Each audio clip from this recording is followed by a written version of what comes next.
Ini berita saya cuplik dari CNBC 22 Februari 2024. Ini berita mengatakan 17 pemimpin negara beri selamat kepada Prabowo Subianto yang terpilih sebagai presiden.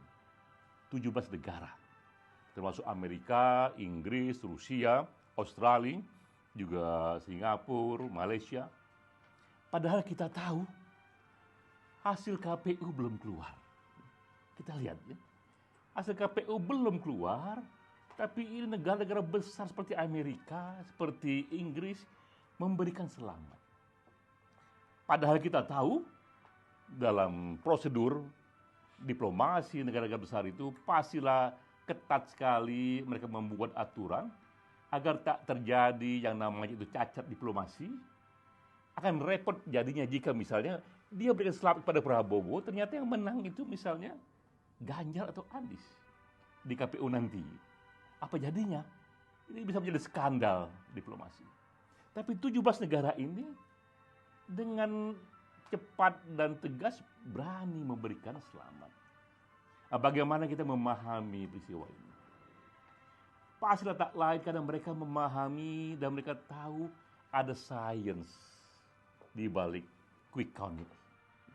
Walaupun KPU belum keluar hasilnya dan cukup melihat dengan quick count, mereka berani memberikan ucapan selamat.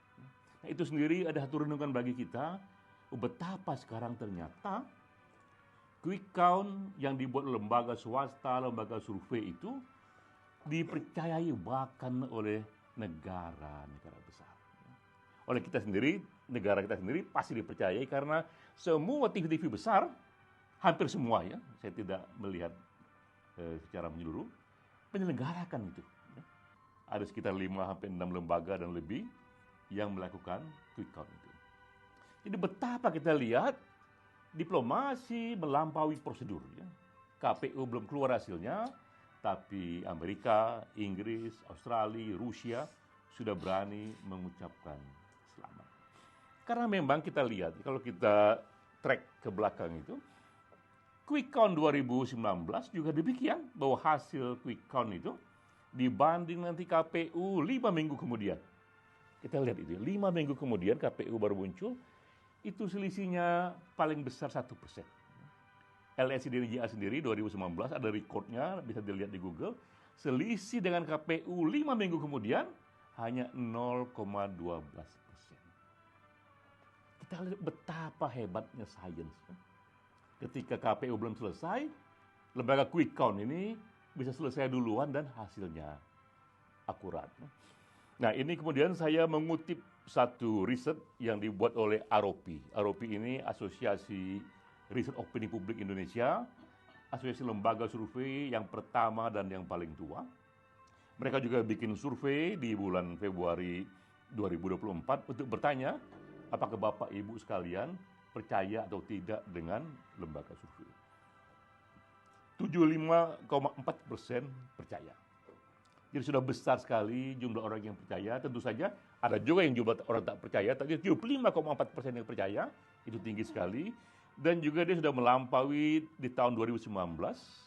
ROP juga membuat survei yang sama bertanyanya, Bapak Ibu sekalian, apakah Bapak Ibu percaya dengan hasil lembaga survei yang mengatakan percaya 2019 67,8%. Jadi ada peningkatan itu. Ya. Trust kepada lembaga survei yang sebenarnya ada trust kepada percobaan sains dalam politik praktis. Mengapa mereka percaya? Karena ujung yang utama adalah karena hasilnya akurat. Nah, inilah yang menjadi power dari lembaga survei, dari ilmu sosial, akurasi dalam memberikan angka. Ya. Saya sendiri selaku pelaku, acap kali terkejut dan kaget ya, dengan betapa bisa seakurat itu. Saya beri contoh saja ya. Ini tanggal 14 Februari 2024. TPS itu belum selesai, mereka masih menyoblos sampai jam 1 siang. Dan ini semuanya terikut di data dan ada di Google. Jam setengah 12 siang, saya udah tahu Prabowo Gibran menang 1 putaran saja. Jam setengah 12, ketika orang masih sibuk datang ke TPS. Ya. Supaya ada rekodnya, saya ingin ini dikatakan ke publik. Ya. Tapi Mahkamah Konstitusi melarang kalau kita lembaga survei mengumumkan hasil survei sebelum jam 3 itu pidana. Maka saya pun membuat puisi. Dan saya sengaja itu saya publikasi di medsos saya supaya ada rekodnya, dan juga saya minta Amel coba cari juga bisa dipublikasikan di media-media online. Keluar puisi itu ya, yang isinya kira-kira 2 burung melintas di udara dan mereka melintas 1 putaran saja. Itu puisi saya. Dan saya sebarkan tuh di banyak WA group ya. Bagi mereka yang tahu sudah langsung beri respon ya. Termasuk ini ada berita di FIFA ya, judulnya kode DNIJA soal Pilpres 1 putaran. Ini dimuatnya sebelum jam 3 sore, kan jam 3 batasnya itu ya. Saya ingin orang tahu bahwa saya sudah tahu hasilnya. Ya. Kan kita jadi bertanya kok bisa tahu sekuat ini ya. Sebelumnya lagi, ini juga hal yang menjadi record di Google pun bisa dilacak. Ya. Orang sekarang kaget kok bisa Ganjar sekecil ini 16%, kok bisa Prabowo sebesar itu 58%. Saya tidak kaget kan seminggu sebelumnya sudah saya publikasi. Dan itu bisa dilihat juga rekodnya di Google ya. Bahwa Prabowo itu nanti sama Gibran akan mendapatkan angka interval tuh. Paling kecil 47, paling tinggi 58%. Juga ini Ganjar paling kecil sekitar 15,8, paling besar saya lupa berapa 23%. Itu sudah ada di Google. Ya.